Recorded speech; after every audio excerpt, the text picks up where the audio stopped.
Palakkad കൊപ്പത്ത് police കസ്റ്റഡിയിലെടുത്ത ഓട്ടോറിക്ഷയ്ക്കുള്ളിൽ യുവാവിനെ മരിച്ച നിലയിൽ കണ്ടെത്തി. വളാഞ്ചേരി തിണ്ടലം മാവണ്ടിയൂർ വിളത്തുംപടി സ്വദേശിയായ 42 വയസ്സുള്ള അഷ്റഫ് ആണ് മരണപ്പെട്ടത്. കഴിഞ്ഞ ദിവസം രാത്രിയിലാണ് സംഭവം നടന്നത്. വളാഞ്ചേരി സ്വദേശിയായ സുനിൽ ഓടിച്ചിരുന്ന ഓട്ടോറിക്ഷ മദ്യലഹരിയിൽ മറ്റൊരു കാറുമായി കൂട്ടിയിടിച്ചതിനെ തുടർന്ന് നിർത്താതെ പോയിരുന്നു. തുടർന്ന് നാട്ടുകാർ തടഞ്ഞു നിർത്തിയ ഓട്ടോ പോലീസ് കസ്റ്റഡിയിലെടുക്കുകയായിരുന്നു. ഓട്ടോറിക്ഷ ഡ്രൈവർക്ക് മതിയായ രേഖകളോ ലൈസൻസോ ഇല്ലാത്ത സാഹചര്യത്തിലാണ് പോലീസ് നടപടി സ്വീകരിച്ചത്. സംഭവസമയത്ത് അഷ്റഫും സഹോദരൻ മുസ്തഫയും ഓട്ടോയിൽ യാത്രക്കാരായി ഉണ്ടായിരുന്നു. രേഖകൾ ഹാജരാക്കാൻ ആവശ്യപ്പെട്ടുകൊണ്ട് മൂവരെയും പോലീസ് പറഞ്ഞുവിട്ടിരുന്നു. എന്നാൽ പോലീസ് ഉദ്യോഗസ്ഥരുടെ ശ്രദ്ധയിൽപ്പെടാതെ അഷ്റഫും മുസ്തഫയും ഓട്ടോറിക്ഷയ്ക്കുള്ളിൽ തന്നെ തുടരുകയായിരുന്നു.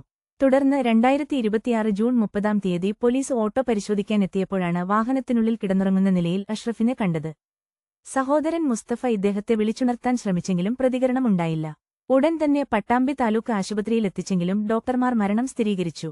പോസ്റ്റ്മോർട്ടം നടപടികൾക്ക് ശേഷം മൃതദേഹം ബന്ധുക്കൾക്ക് വിട്ടുകൊടുത്തു. കൂടുതൽ വാർത്തകൾക്കായി ഞങ്ങളുടെ ചാനൽ സബ്സ്ക്രൈബ് ചെയ്യുക.